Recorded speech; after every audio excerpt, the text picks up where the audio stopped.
Cicero. Try to spell it. And I'm also known as SD in Spirit. We That's my can't hear Facebook you back page, here. my Instagram. Can't hear you, Esty. Make sure it's on. Make sure it's on. Put the mic on. I hear it's on. It is on. Okay, just hold it close. Closer. Hold it close. Okay, we've got sound. All right. And I'm going to talk to you about a technique that I've learned, added to my collection of other techniques. I've been doing energy work for over 40 years. And before then, that was a really strong interest for me. There was something that was driving me in this direction. Something that I needed to learn, something that I needed to grasp in my life. And I went through a lot of different trainings, and over the years I've been I started at the age of maybe about 23. I was an ordained minister. I began teaching healing classes, meditation, and doing clairvoyant readings for people, doing everything from past life regression to helping them to resolve issues that they were experiencing. And I did that work for quite a few years. But I drifted away from that, and I started adding different modalities. I became, as some people here will recognize, the idea of a Reiki master. And that's wonderful training, wonderful experience. I've added other modalities, and over the years, I've continued on. And I still had that feeling that there was something else that I wanted, something else that I needed. Feeling that those voices in the back of my head, and no, not those kinds of voices, but having that little voice in the back of my head that would talk to me at night when I was trying to go to sleep. And waking up in the middle of the night trying to solve a problem. And I knew there was something that I wanted. Well, a good friend of mine stepped up and helped me without knowing it. She said, I got a problem. I need your help. And it was the best thing that she could have done. I brought to her a training that I had just gone through. And I did a session for her at her home. Some people bring a bottle of wine, I bring a new technique. But I'll tell you, the feeling that you have, it beats the wine anytime. Yeah. And I worked with her to do clearing around an issue that had been around for a long time. Now, she had gone through various years of counseling. In fact, she has a degree in psychology. She knows this stuff. She has an interest in it. And she has been digging, and I hadn't realized how deep that she had gone in trying to find those things that were going to help her, but yet these things would just keep coming up, and she didn't know what to do with it. And she was desperate. And when I arrived at her house, she opened the door, and instead of giving that usual, hey, it's great to see you, welcome, big hug, she was right into it. Right into the depth of it. She had been carrying that around for the day or 2 days or 3 days since we had made our plans, going deeper and deeper into those feelings that she had. And she needed a solution. So I sat her down and I said, here's what we're going to do. We're going to do something called havening techniques. And I want you to focus on that problem that you have. I'm going to go through some steps. I'm here for you. Is it okay if I touch you? Yes, it's okay. And I said, it's all good. I'm going to touch your shoulders and your arms. She doesn't like anybody touching her face. We didn't do that. Mainly just her shoulders and her arms. And I said, I'm going to walk you through a process here. And we worked on this for about 15, 20 minutes. And we moved into some hypnosis. And we did some visualization. And while I can't really share her story and get that message across. It came down to a point where it's like all of a sudden she went, oh, that did it. And after we finished our session, she was standing in her kitchen. She wasn't even facing me. She wasn't even looking at me. She was looking off to the side, and she stood there and she said, I've carried this for over 70 years. And I finally feel free. I feel freedom. And I felt that tingling in my body, just hearing her say those words. I was mesmerized as she was continuing to release that emotional charge that she had been carrying through her entire life. Havening touch is a psychosomatic intervention. It is not therapy, it is an intervention. Now, there are many people that are licensed practitioners in psychology and such, nurses, a lot of people in the medical field that use havening touch. And it's a wonderful technique, and they use it on the job. They use it with their coaching or counseling clients. And there are a lot of people that do havening touch, such as me. I'm not a licensed psychologist. I'm not going to do therapy, but I will help you to make that change. I will be there for you and guide you and support you as you make those changes in your life and create that safe space for yourself. The response that she gave was heartwarming and an amazing recognition of how powerful that we are, how much we can change. But we have so many reasons not to. We have so many reasons. It's because I don't feel safe. And you know what? I think that's the case for a lot of people nowadays. They don't feel safe. They are overstimulated by the environment that we live in, and even if they had their act together, that environment in itself is overstimulating. But the thing is that we have all these triggers, all these things that have happened, and our brain constantly reminding us, look out for that. Watch out over there. That person doesn't look like somebody I want to talk to. All of these signals coming into us, and the more that we carry those things that happen to us, the more we're going to get those reminders, and you're going to have that overactive mind, that busy voice. And because of that, your nervous system's overstimulated. And where's your attention? It's out there, it's over there, it's watching over here, it's analyzing all these things that are happening around you to try to figure out what you need to do to be safe. And it eats up your energy.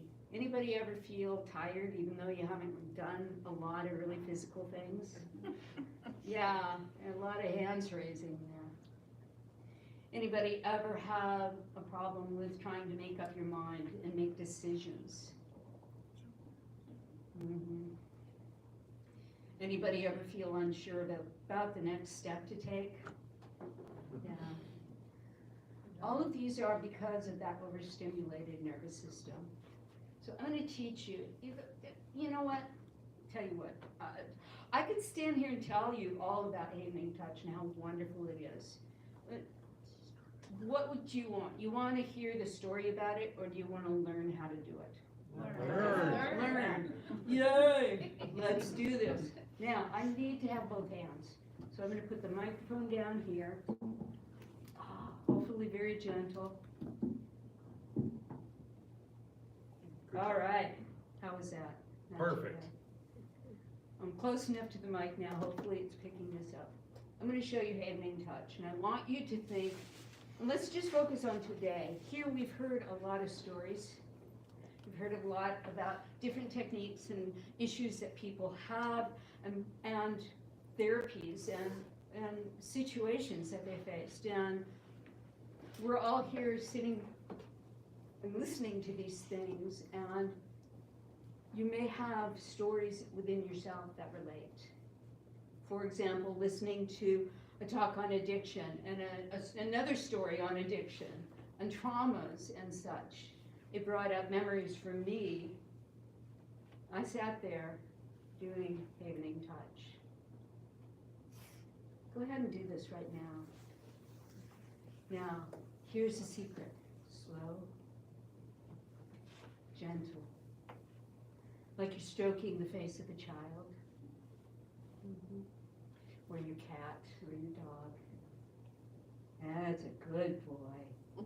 Good girl. Yes, it's okay. This is one of the ways that you can use havening touch. Now, touch has been around forever, as far as we're concerned, because it's one of the first sensations that, or feelings that you activate in your body. In fact, touch actually activates before you're born. That's right. And touch is a very important thing. We know this for a fact, that a child needs to be touched. They need to be nurtured or they will not survive. We know that this is an important thing. Go ahead and take a breath even, yeah. Now, anywhere in your body is sensitive to touch. Even your hair is sensitive to touch. I read a study recently about that. I think it's just fascinating. Learning all these new things that neuroscience is bringing to us. Havening is based on neuroscience. Now, if I could rub right here, touch my ear, I could do the side of my leg, anywhere I could do havening touch. But your palms are 5 times more powerful. Now, if you want to go 30 times more powerful, put your hands up at your shoulders and do a soft, gentle touch. Stroking down the arms. And just bring your attention for a moment to those things that you brought up in your mind today. Whether you recognize it or not, they came up. You may have activated some things within you.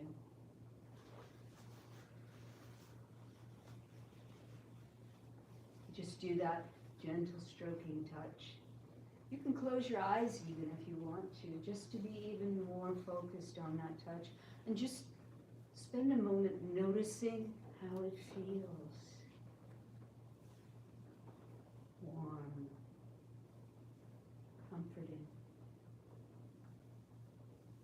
It's okay. Everything's gonna be okay. You're safe now.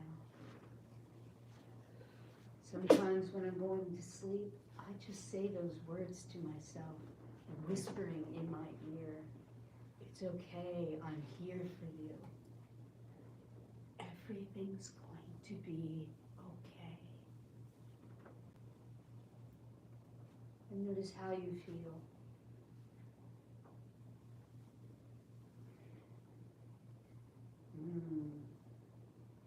Notice, you may even notice the mood in the room has changed, hasn't it? Much calmer, much more relaxed. Now, if you open your eyes, there's another place, your face. Now, this area is 90 times as powerful.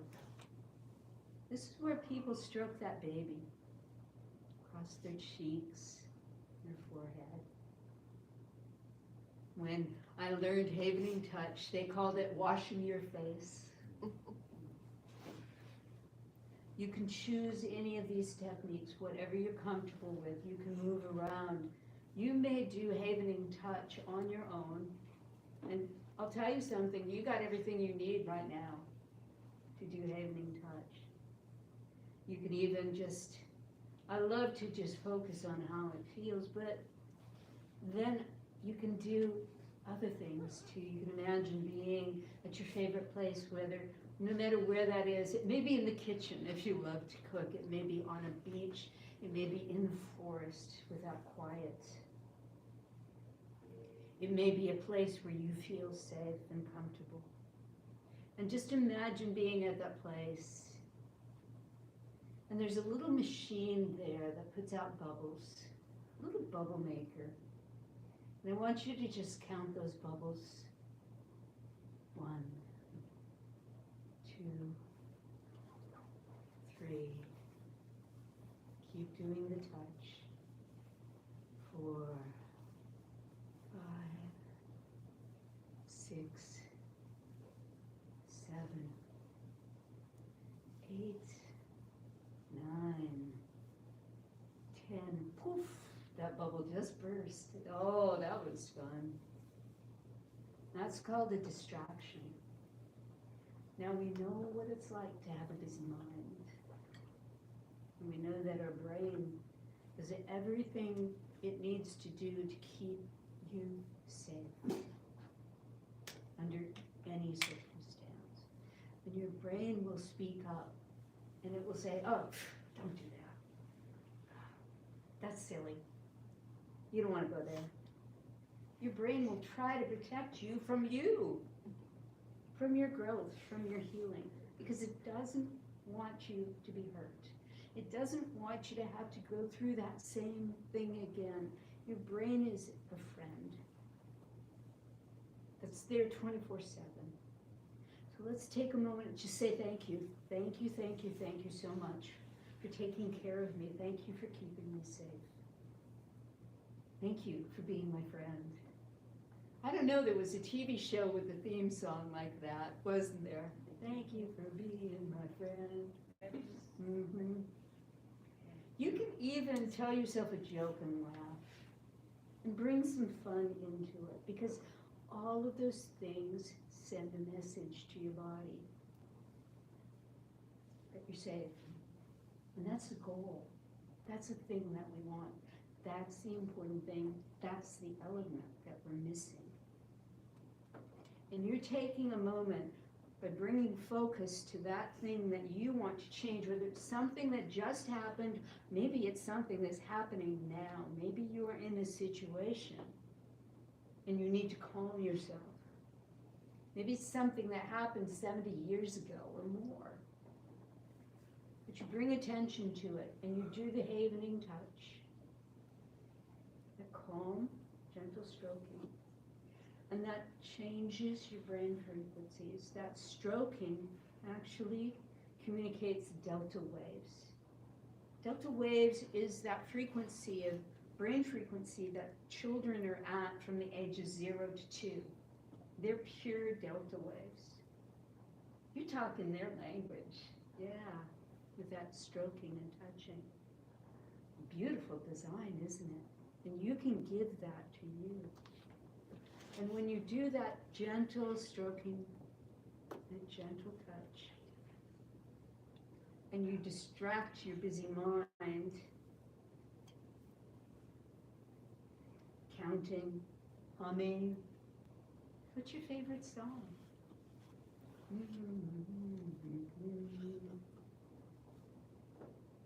Any of those things that you do to distract your mind so that you get that result of calm, relaxed. And those things that you're holding on to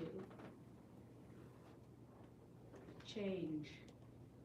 What happens is that you're changing the frequency of your brain. That's the the electronic part. You're changing as well the chemicals that are being released. You're not sending in the stress hormones like cortisol. Instead, you're sending in the feel-goods, like oxytocin, a little bit of dopamine. Yeah, that's a good mix. Oxytocin and dopamine. And what that tells your brain is I can let this go. Hey, we're safe. Why am I holding on to this? Out with those feelings. And guess what? It's gone. That's it, it's gone. Now, you can choose to recreate and bring back certain feelings, but whatever it was that you just released is gone. The chemicals you don't put it back together. Your brain doesn't jump in there and say, I need to rebuild this puzzle again. No. It says, oh, we're safe. Everything's okay.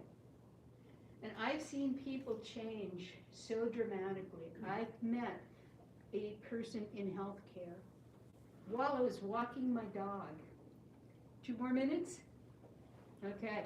I met this person walking my dog, and she stopped me to ask, what is your dog? What kind of dog is this? The woman's wearing scrubs. We're at the beach. You're wearing scrubs. And I walked over to her, and I told her what the dog is, and she reaches down and pets the dog, and she stood up and she bowed her head, and she said, we lost someone today. And I understand instantly. She just came from work. Her husband was there, standing by the car, letting her be. I understood that she was in a very bad state. I could tell by her demeanor, the way that she stood, the look in her eyes. I said, I understand. Would you like to let go of some of that pain that you're experiencing right now? She said, yeah. I said, sit down. Let's go. And we sat down. Now my dog said, oh, this is a perfect opportunity. Came up next to her, leaned up against her and said, this is my spot right here. Scratch me, please. And I showed her how to do the hypnotic touch. And we're going through the process. Next thing I know, she's stroking the dog. I'll use my arm here. And she's just reaching down and stroking the dog. The dog is saying, oh yeah. She loves that job. Yeah. And within 10 minutes, I looked in that woman's eyes. I could see an angel. And she had a smile on her face. And her life changed.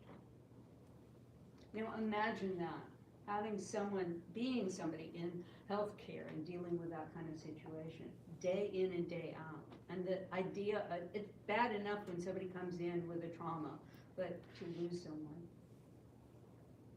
And we deal with things all the time. We interact with people in hypnosis. You can use hypnotic touch for your own self-healing.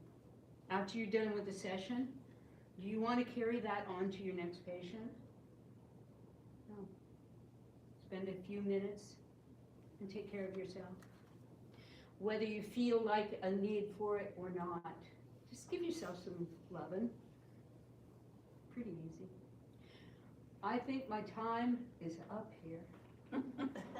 And just to let you know, I created a program for exactly this.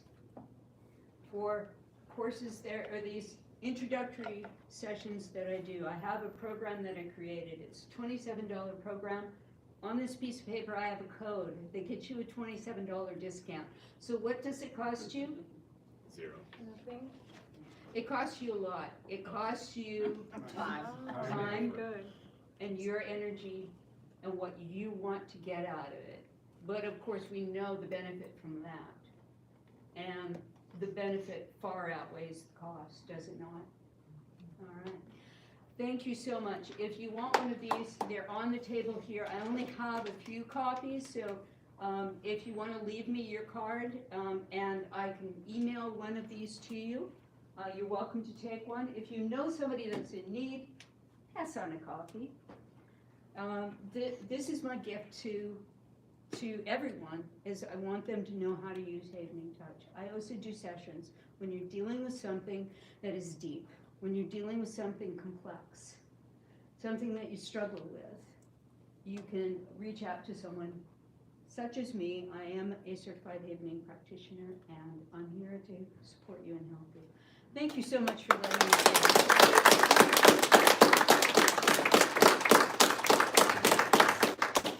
And so I assume you don't have a drawing because that's the gift. Yes. That's my drawing, and everybody wins. Yeah, really. Perfect.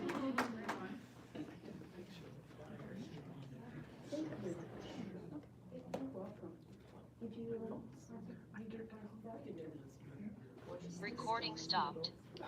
Definitely, if you know, you could come there and make a sheet roll in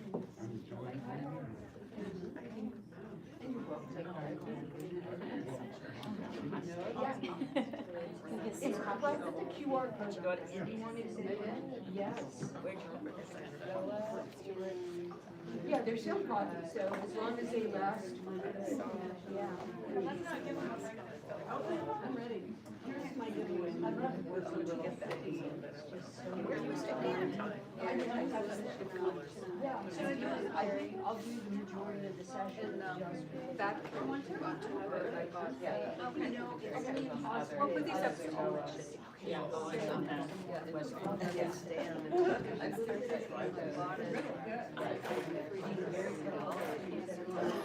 I had the pleasure of about 2 weeks ago.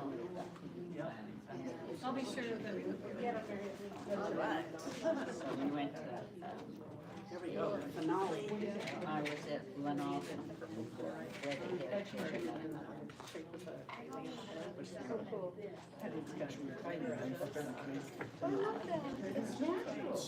I've had this since I was. No, the Lenox is Every so often I it's the misplace research it. center. And it shows up. It's,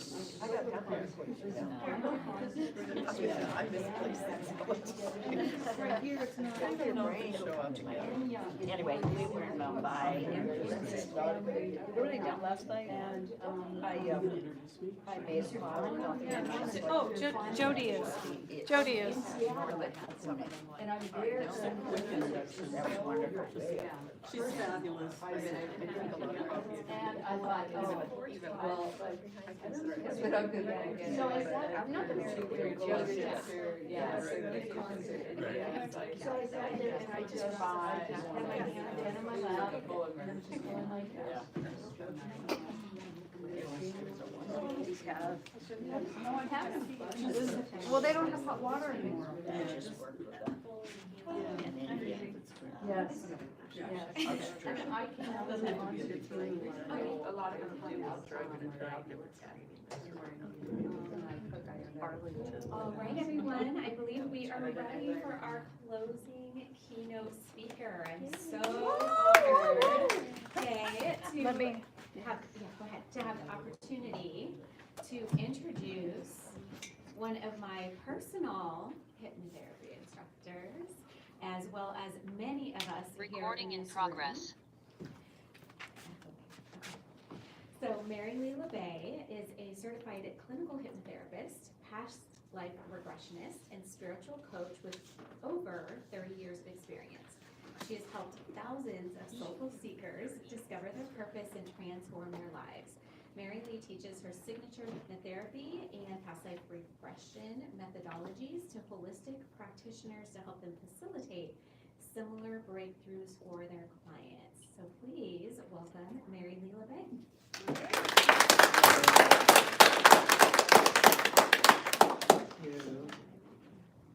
Thank you, Jody. Can you hear me back there? Okay. Thank you, and thank you for to all of the board members and volunteers that made this happen today. It's been a really good event, don't you think? Have you been learning things? Yeah. So I had a client come into the office, and she wanted so bad to get into a relationship, and said, can you please help me? I'm struggling with this. I'm in, I think it was early 40s, and she said, I've had a string of bad relationships, and I know that I'm blocking myself. Even though I really want this, I know that I'm blocking. And she said, the issue is I can't trust men. And so, sorry guys, I know, right? So, can't trust Don, no, can't trust men. And so I took her in. supposed to tell him. So I took her into regression, and this is a technique that I use, but I'm sure you all know regression. And so here's what I did with her. And so I'm gonna have you go through it with me, all right? So maybe it's not a trust issue, but I want you to think about a relationship you had that went wrong, that was bad. Anybody here not have one of those, right? Either you've lived in a convent or you've had one of these. So think of a relationship, you know, typically it's going to be romantic, but it could be a friendship relationship as well. But think about that, all right? Think about that person and close your eyes for a minute. And I want you to think back to the very first moment that you met that person. And if you had been fully aware and balanced, if you had really paid attention, at what point would you have had all the information you needed in order to know that it would not go well, that it would end poorly?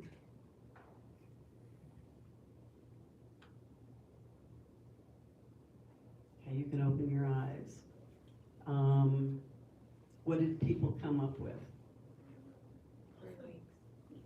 Or timing? Yeah, like how, at what point did you know, if you had really paid attention and maybe, you know, avoided the relationship, I suppose, at what point would you have known that maybe this isn't the right guy or woman guy? Well, I think that like first couple dates, you know. Yeah, 1 or 2 dates. How about anybody else? 8.5 years. 8.5 years before you figured out the signals? Okay, we gotta work on you. Who else? Yes, Esty. During the wedding. Oh, no. Oh, that's bad. Oh, no, no. On the honeymoon. Was it a shotgun wedding? Chris, did you have an answer? Unfortunately, mine was a sociopath and was able to cloak some of her behaviors quite well for a couple of months. Okay, a couple of months.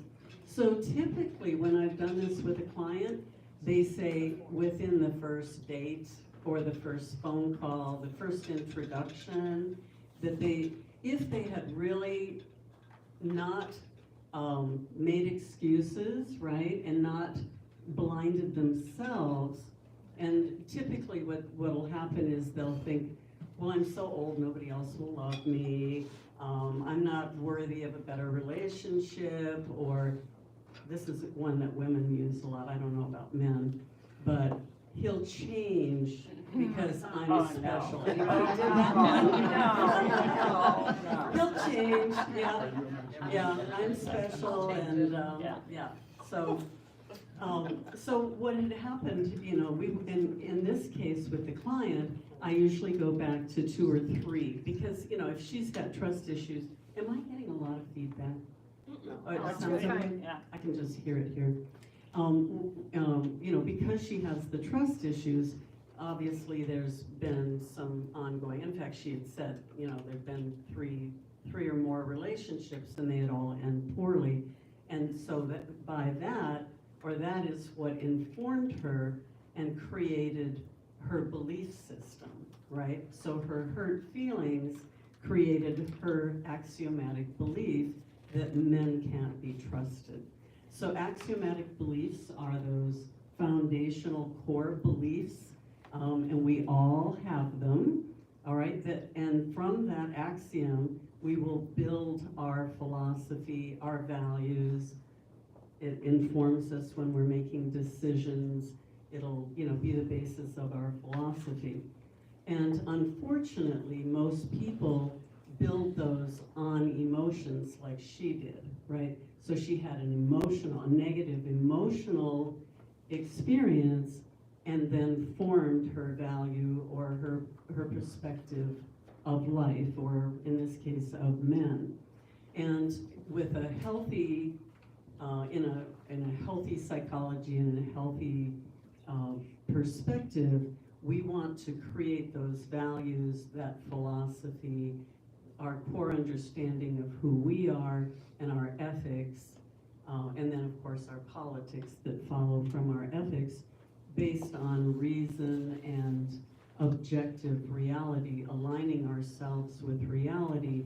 And emotions are to follow that. They're not supposed to be in the lead, all right? Our emotions are a response to our experiences, you know, based on our philosophy and our values. We have those first. And we'll notice, and if you think back or you take a look back over your clients, since I think everybody here is a hypnotherapist or mostly, you'll find that a lot of times the issues that they're coming into you to work with have to do with the fact that it's emotions that have created their perspective of life. So for instance, if they had abuse as a child, right? So emotionally they're, you know, having a lot of negative emotion, and they're creating their perspective about the world or about other people or about their parents or whatever. So we want to help our clients to resolve that and come to a better alignment with reality and objectivity, and then those emotions will follow. So then when we're living our lives, that's how we can get more of an internal or a permanent happiness, right? By having those values and that philosophy in place to begin with. So, you know, what we do in our work has to do with body, mind, and spirit, right? So body, mind, spirit didn't really say emotions, even though we're going to be working with emotions for the most part in our work. We're, you know, I think, in my own view, the value is to build the body, the mind, and the spirit, and then the emotions will follow along and be more balanced. So in the words of Carl Jung, until you make the unconscious conscious, it will direct your life and you will call it fate. Okay? All right, so one of the ways that we can go in and help people to become balanced in their body, mind, and spirit is through reverse metaphor. And so those people that have trained with me or read my books, you'll know reverse metaphor. I first published that, I developed it, and then I first published that technique in 2004 with my first textbook for hypnotherapy, which was called Hypnotherapy, a Client-Centered Approach. I was going to forget my title. Okay, so I've had 6 books, so some of that kind of, it's like having 6 children. You know, what are their names? I can't remember. Anyway, so it was first published in Hypnotherapy, a Client-Centered Approach. That has been replaced now. That one is out of print. And my newest book is Mastering Hypnotherapy, Transformational Strategies for Healers and Coaches. And I don't have enough copies with me today. They are sold out, but they're available on Amazon. Anyway, with reverse metaphor, this technique, and I've been teaching it for over 20 years, and people are learning it all over the world now because of my books. Instead of trying to write a script or make up a story and create metaphors like a lot of people are trained, I make the client do all the work. Okay, I think we should make this the easiest job on the planet and make them do the work, and we just ask really provocative questions. So with reverse metaphor, we ask the subconscious mind to create a story, a metaphor, a fantasy story that can deliver the message of the subconscious mind to the conscious mind. So the client will tell the story, and then and you just prompt them all the way through, and at the end you go through and you interpret what the story is, and this way they can have a download without the critical factor interfering with that information from the higher self or the subconscious mind. And so with this technique, you can ask for almost anything, so you can make your client be their own psychic. So you can ask for answers to their issues, have deeper understanding of something they need to understand. You can ask them for the subconscious mind to tell your client or show them through the story what will happen into the future. Like if they make a certain decision, where is that going to lead them? The uses are just practically endless. And you can use reverse metaphor to help your clients going into past life regression as well. So if they're stuck doing regressions, they can do a reverse metaphor, and typically that will lead them right, into a past life if that is actually your goal.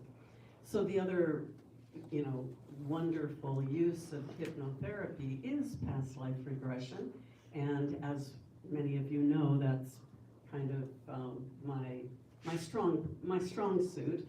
I actually was doing past life regression before I became a hypnotherapist. And so when I was originally doing past life regression, it was a sightseeing tour, right? You'd take a person in. I didn't realize I was using hypnotherapy, but through visualization, I'd take them into a trance-like state. They would experience the past life, and we would come out, or they would come out of that story. When I got my clinical hypnotherapy certification, I realized the incredible power of adding hypnotherapy and NLP into that session. So now what we can do is go into the past life. We can do a lot of healing, a lot of changing the effect of those lifetimes as they are affecting the client here. And so for an example, I need a little water. Can I walk?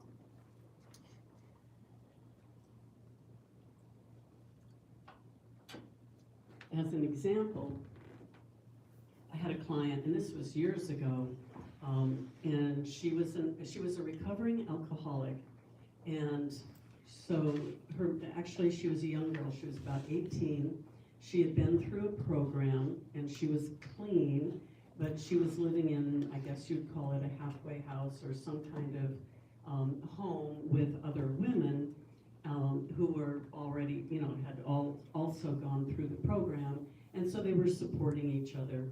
And her mother bought her a session with me, so I went and visited her, and we went into past lives.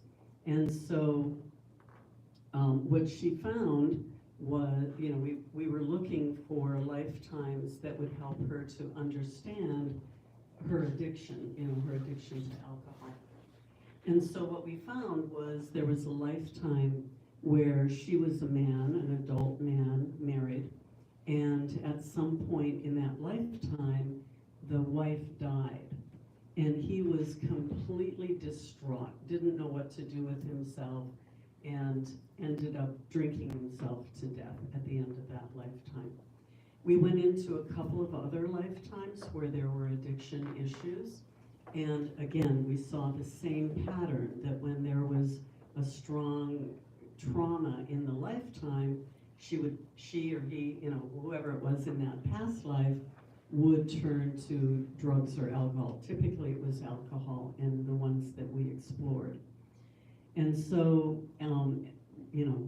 without all the details, we talked about it at the end, and she just was like, wow, okay, I don't need to drink anymore, I understand. And what she had shared with me was she had started drinking at the age of 12, I think. And, so we talked about what had happened, And that was when her father left the family. So her father left, and it was so traumatic for her. And because of this background with other lifetimes, that was the MO. So she turned to alcohol even at that age.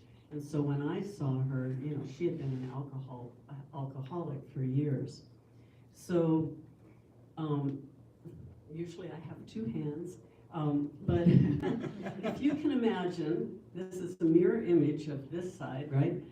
If you can imagine your soul like a diamond that has an infinite number of facets, because everybody has incarnated infinite numbers of times. There isn't a, oh, you've, you know, had 7 lifetimes or anything like that.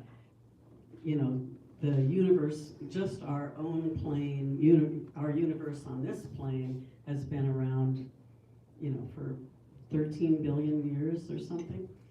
We've had several lifetimes, all right, all of us. So anyway, if you think of your soul, each one of us, as a diamond with an infinite number of facets, each of those facets representing one of your lifetimes. So most people are living on one facet, right? Because they are completely unaware of all of these other facets. So imagine if your fiance comes to you with a diamond ring and says, honey, will you marry me? And gives you a diamond with one facet. Keep moving, right? No luster, no shine, no energy, no brilliance, you know, all of those factors that would be a part of that diamond. Well, the same thing happens, and I don't want to dismiss everybody's lives, but we are living in a more restricted dimension if you don't know all the rest of that. All the rest of that will encompass, you know, information about your purpose, about all the traumas you had, like my client with the alcoholism. You know, you'll find wisdom that you've gained. Imagine all the wisdom that you've gained in this lifetime, all your experiences and wisdom. Well, that's going to be sitting there, but in your next life, if you're not looking at your past lives, all of this wisdom is just over there locked in the closet, right? And so all the wisdom that you've gained from all those other lifetimes is locked away from you right now. You can access talents. I've worked with musicians where you know, they've connected with their musical lifetimes and then brought that information, that mindset, that energy into this lifetime and really excelled, you know, really ramped up their talents. You know, the list goes on, but all of that, like who you are is all encompassed in this diamond. And so the more that we do the regression work to other lifetimes, the more we're accessing and connecting the dots and filling in those spaces. And that not only, you know, it brings you that wisdom, it brings you that understanding of your purpose, the river of purpose that's moving through your whole, you know, soul history, so that you know what you're supposed to be doing and why. But it also creates more mass in your energetic field, because right now that's all cut off from you. But when you know all these other lifetimes, there's energetic mass, and you know, it's sort of like if your energy field is like Swiss cheese, it starts filling in, it becomes more solid. Okay, maybe that's a visual for you. But it gives you more stability in your life. So living on that one facet, it's easy to be more swayed by, you know, whatever prevailing winds are happening. So if you think of it as, you know, more roots that are connecting out there to more parts of who you are, and you also have this history of all the traumas that you've overcome, or all the challenges you've overcome, all of the successes you've had, the self-knowledge, all of that, then, you know, when things are happening, it's not as big of a deal. I mean, we had COVID, just as an example, you know, we had COVID and there were people just totally freaking out, right? And I'm thinking, don't you guys remember the bubonic plague? Don't you remember walking through the streets with piles of bodies? And so, you know, let's just calm down here and take a look at what's really happening, right? And so we aren't as swayed, and you know, because we can see it from a longer perspective. Okay, so we know that hypnotherapy is vital to health on all the levels, right? And you all are doing amazing work and really providing an incredible service to humanity out here in your circle of influence. So just have a little bit more to go, and then we're going to have a stage performance, I guess. But it is the new year. How are you guys doing on resolutions? Do you make resolutions? No. My Good. life is a resolution. Neither do I. Resolutions require willpower, and I will admit that is not something I like to engage in. So again, instead of willpower, how I like to address my goals is by creating the value for that. Instead of willpower, where I have to, you know, avoid sugar or something, you know, whatever that goal is, I'd rather say my healthy body is valuable to me, or, you know, whatever that other positive goal is. And so thinking more of that positive thing than the willpower. So I don't go for resolutions, I just go back and make my list of values and try to align myself more clearly with them. So, one of the easy ways that you can help your clients, if they are so inclined to do resolutions, is what I call, and this is just a simple exercise, and in this book, when I was writing this book, which was just this year, this one came out, I think in June of 23. When I was writing this book, I was, you know, thinking about all the techniques we use and how I use them, and I came up with the term, the hypnotic envelope. And with that, and we're all doing it, but this is how I explain it, is when we go into the induction, and I have some steps, the safe space, the sacred space, you know, some different steps. And then we come back out with what I do is role model, future pacing, and emerging, right? So we have this envelope of this yummy trance state that we all love. And then in the therapeutic process with a client, then in the middle of that would be where I apply the therapy techniques, you know, which are probably leaning towards NLP, but secondary gains, parts therapy, object imagery, role model, chair therapy, inner child, reverse metaphor, past life regression, you know, whatever we're going to do with the client. But it's within that model of the hypnotic envelope. And so what I thought I would do with all of you, does anybody here like going into trance? Oh, yes. Yeah, right? It's the best. I'm going to take you through the hypnotic envelope. And that way, you know, that's a learning experience for you, and hopefully a really yummy experience at the same time, in case you want to, anyway, if you want to use it in your own practice. So just get in a comfortable spot. I'm sorry, I have to go to the bathroom Okay, first. run. I'll get some water. Maybe we could give out your books right now. Oh, okay. Yeah, let's take a break. Whoops. I'm going to give away 2 of my books for door prize. Or what are you calling it? A drawing. A drawing. A drawing. Oh, do I have to pick it? Well, I can. Do you want me to? Don't pick mine. I was thinking, what if I win? Okay, here's one. Okay, one. 1220. 1220. Or the last three is 220. Oh, there we go. Is it, who is that? Oh, great. Well, you're the first one he can choose. He can choose. Oh, choices. Eeny, mine. So this one is for, has more instruction for practitioners, and this one is more for the public, so more, just kind of more fun. So if you want to learn techniques, go with that one, and if you just want to learn information. Okay. All right, great. techniques Okay, it cool. is. Thank you very much. You're welcome. Cool. Okay. We have one more. And this one will be the more general past life regression book. Oh, we gotta shake it, please. Exploring past lives.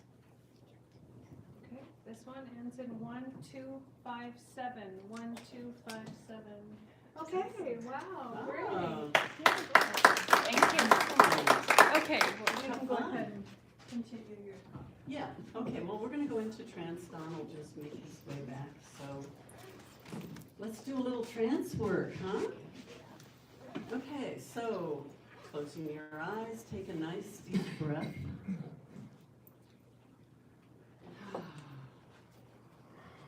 Let's take one more nice deep breath. And as you exhale, just letting go of any tension in your body, letting go of any busy thoughts, just relaxing, turning your attention inward.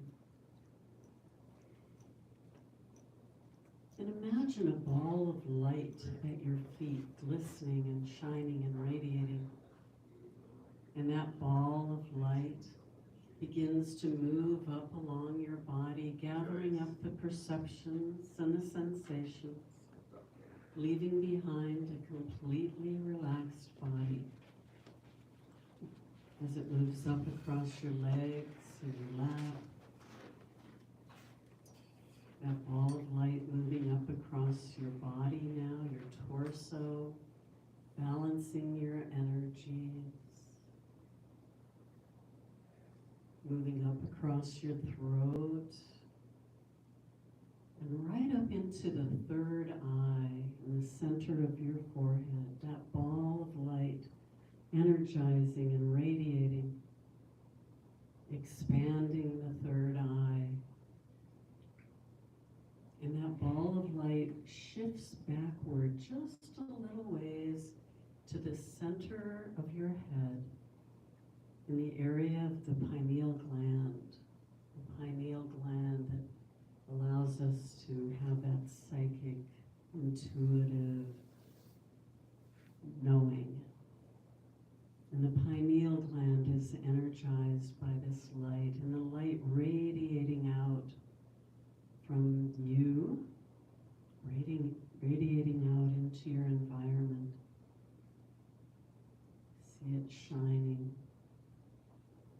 And as that continues to radiate, and the third eye continues to expand, the energy flowing through from the subconscious to the conscious.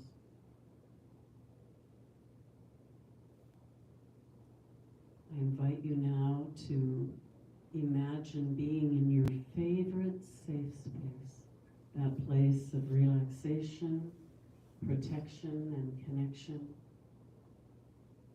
And it may be a place that you have visited in this lifetime, or a place that you go to in your imagination that allows you to feel free to be yourself. And exploring this safe space with the curiosity of a child, noticing what is there for you today.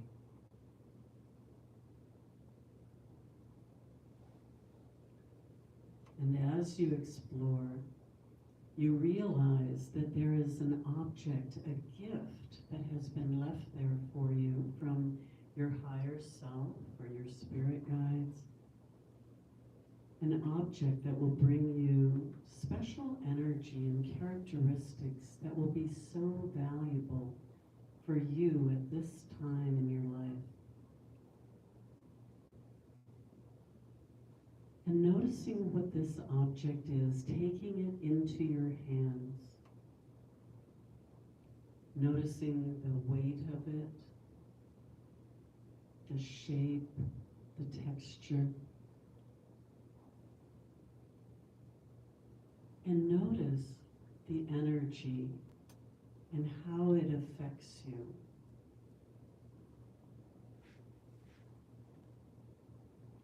And if this object had a message for you today, what would it say to you?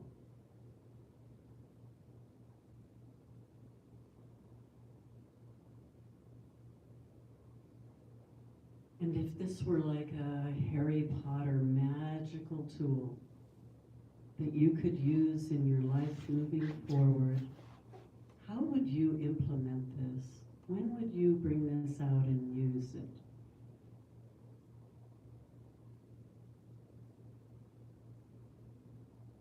And this gift is for you forever. You can use it any time in your life. And for now, holding it and finding a place to relax for a meditation there in your safe space. And as you begin to go deeper and deeper into meditation, and as I count from 3 to 1, allowing yourself to be teleported to a sacred healing space, a place of dense energy that is there just for your healing and growth. 3, 2, 1. And as you find yourself in this sacred healing space, again exploring with the curiosity of a child, what is there? How do you feel being there?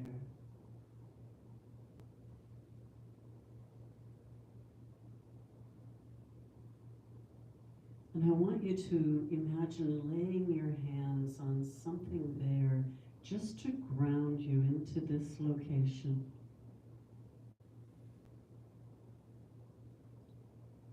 And then again, finding a place to relax into a meditation there in your sacred healing space. And as you meditate deeper and deeper, you begin to imagine a version of you that's standing in front of you. And that version of you is who you hope to be, who you are striving to be. Maybe they're a little more successful, a little more confident. Maybe they have better willpower. But they're achieving those goals that you're hoping to achieve. And just notice what they look like. This is you. This is a you that is just as real as you are, but they are a little further down the timeline or in a close, nearby, parallel universe. That they are real and attainable. And so notice what they look like, what you notice about their energy or their movement, their stance. And as I count from 3 to 1, I want you to imagine slipping out of your body and into their body so that your feet are in their feet, your arms are in their arms, and you're looking out at the world through their eyes and their energy field. 3, 2, 1. And notice what it feels like to be in this future version of you, this new, improved version, the one that has attained these characteristics.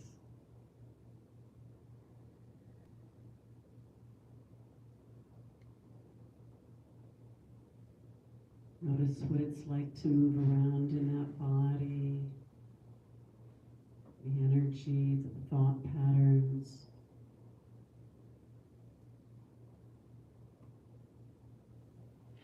And now, as I count from 3 to 1, stepping back into your former self, the one that came into this room earlier today. 3, 2, 1. And noticing what it feels like to be in this more familiar, perhaps, perspective.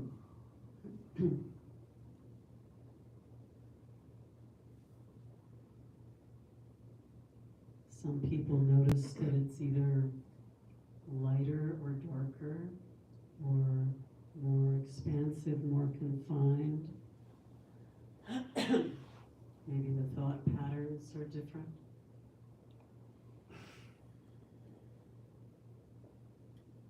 And now as I count from 3 to 1, stepping back into that new, improved version of you, that desirable perspective. 3, 2, 1, stepping back in there.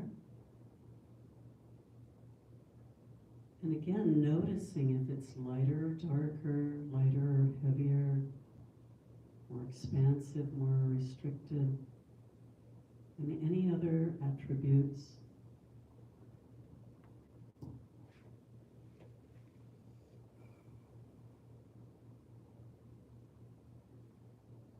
And if this new improved version of you had some words of wisdom to share with your former self, with your present self, what would you want to say so that they could quickly and easily become this new desired version?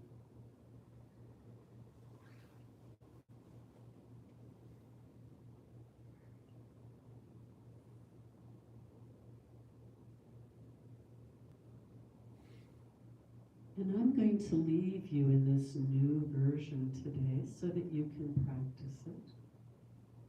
I think earlier today we heard fake it till you make it.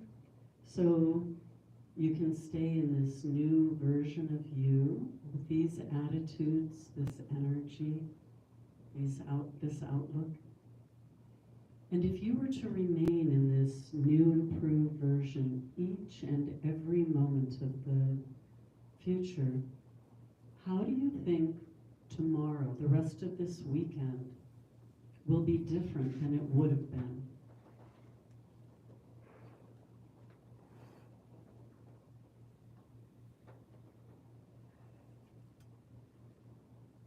And if you remain in this new improved version of you each and every moment of the future, how do you think life will be different in a week from now? What will you be doing differently?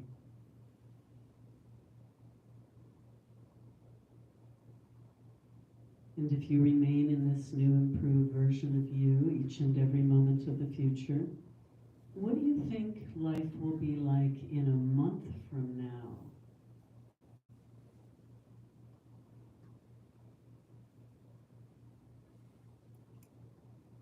What will you have achieved? What will be new going on?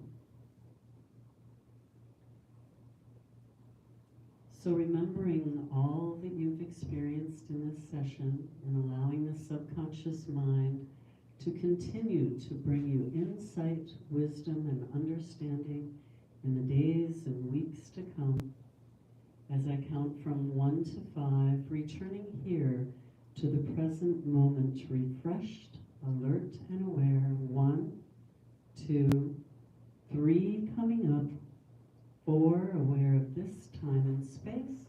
And 5, fully alert and aware, and return here to the present moment. So that's what I call the hypnotic envelope. So typically, the center part, so we go in, so in the sacred, where I had you step into the new version of you, that would be one technique we can use. Typically, that would be part of the coming out.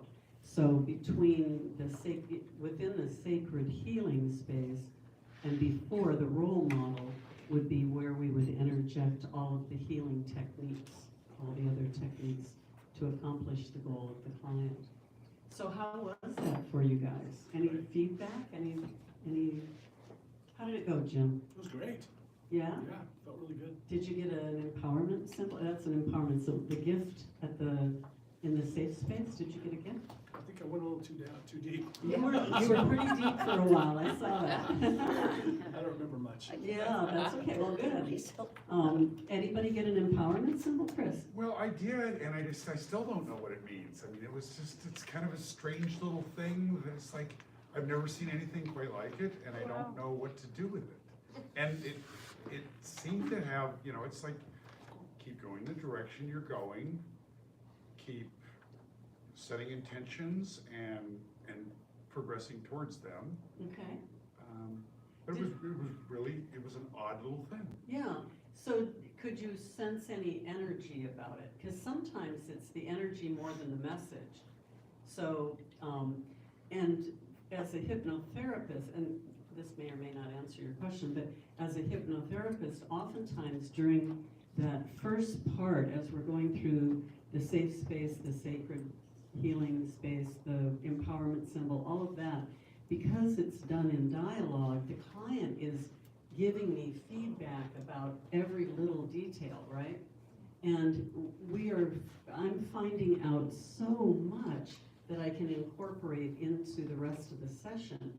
Either, oh, we need to work on this, or this empowerment, we can add in later in the session, maybe during inner child, we can give that symbol to the child, or maybe they hold it when they're talking to a perpetrator during a chair therapy or something like that.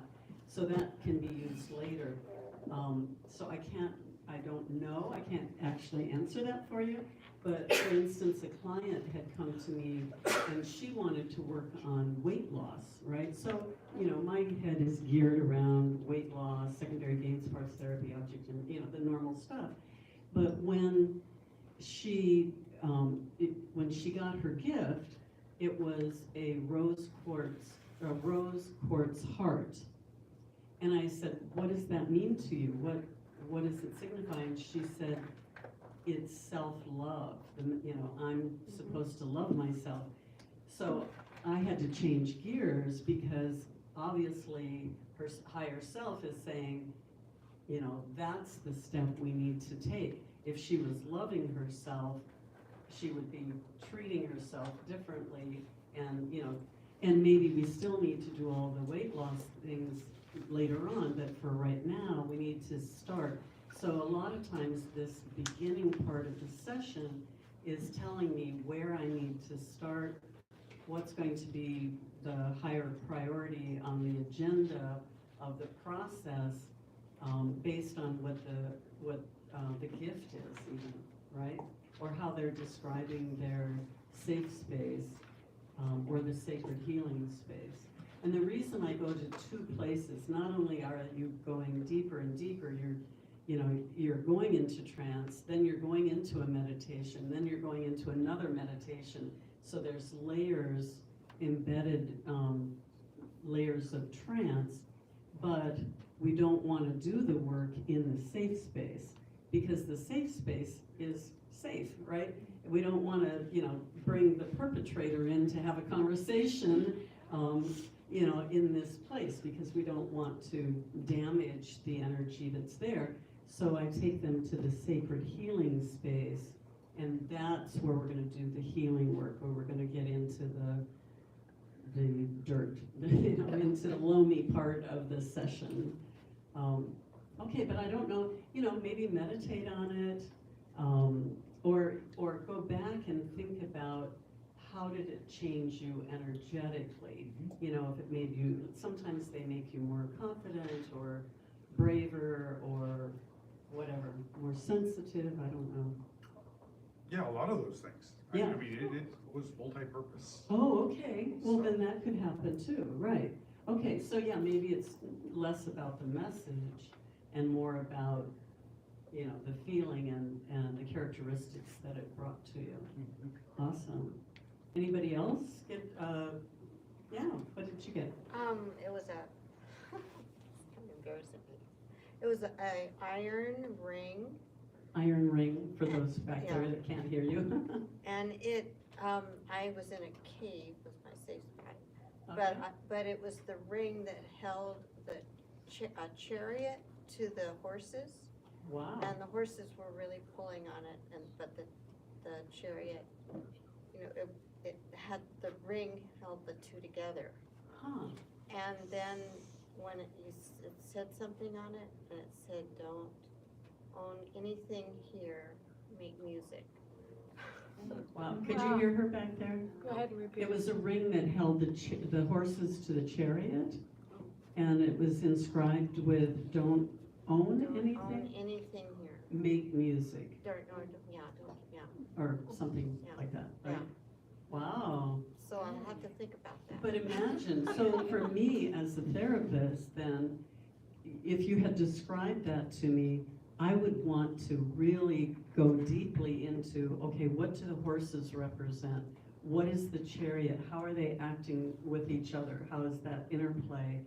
And that would be a perfect segue into doing a reverse metaphor. So, you know, you're in the safe space, you get this empowerment symbol, I would still take you to the sacred healing space, and then I would say, okay, you know, you saw this horse and chariot and ring, and then we would go into a reverse metaphor where you would tell me a story about that. And then we would be able to elicit a whole lot more information and what you're supposed to do with it. Maybe there's some conflict that has to, you know, maybe the horses are trying to move and the chariot isn't, or, you know, whatever comes out of that story. And then we would be able to use that as the basis of a whole session. Yeah. I mean, it doesn't always happen. Can I at the- come next week? I have a poster back there with some events that I'm teaching, and at the bottom of it, yeah, you have one, at the bottom there is a discount, so, yes, we can set that up. How are we doing on time? Whenever you're ready. Oh, okay. Any other questions about anything? That was really, well, what I did want to do is, as we get ready for the stage show, I'm so excited, right? I was just going to mention that years ago, well, over several occasions, I had the opportunity to meditate with Ram Dass and talk with him. And on one occasion was the last time I saw him. We actually got to swim in the Pacific off of Maui together. It was a group, but, and he was, you know, obviously in a wheelchair and everything, and they wheeled him out into the water, and then he had life jackets, and so he floated, and we floated way out and did this ceremony. It was so beautiful. Was just such a precious soul. And so I wanted to share a quote from Ram Dass, and one of my favorite quotes from him is, "We're all just walking each other home."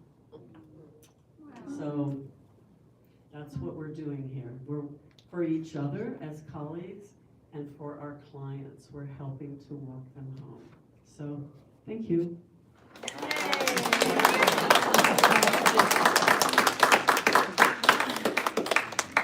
Well, we would like to, thank you very much, Mary Lee.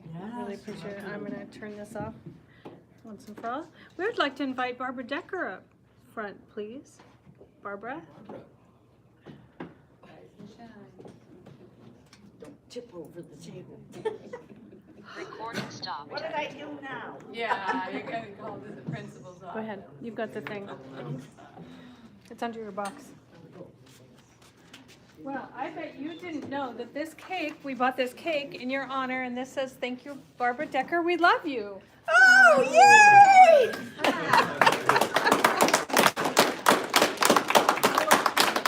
Well, thank you for loving me. We love you.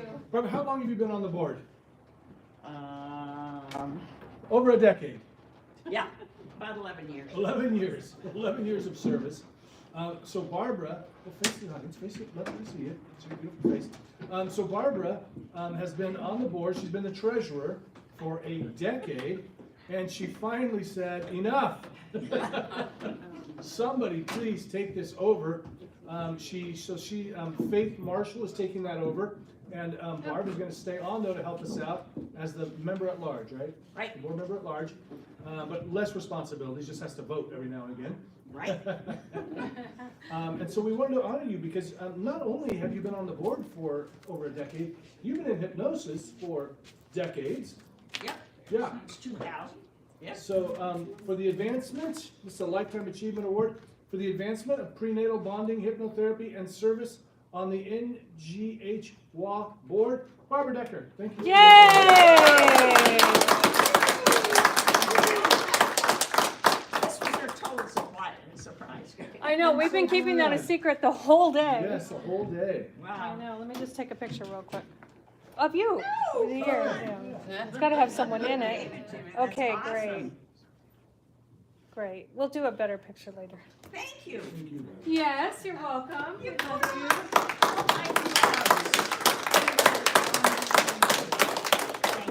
You're welcome.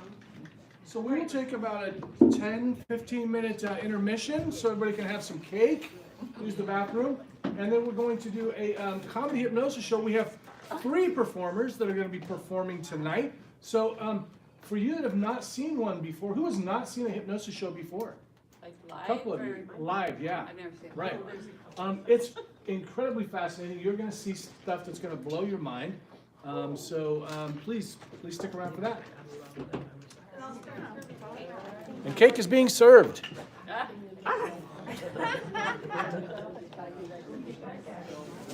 Oh, yeah.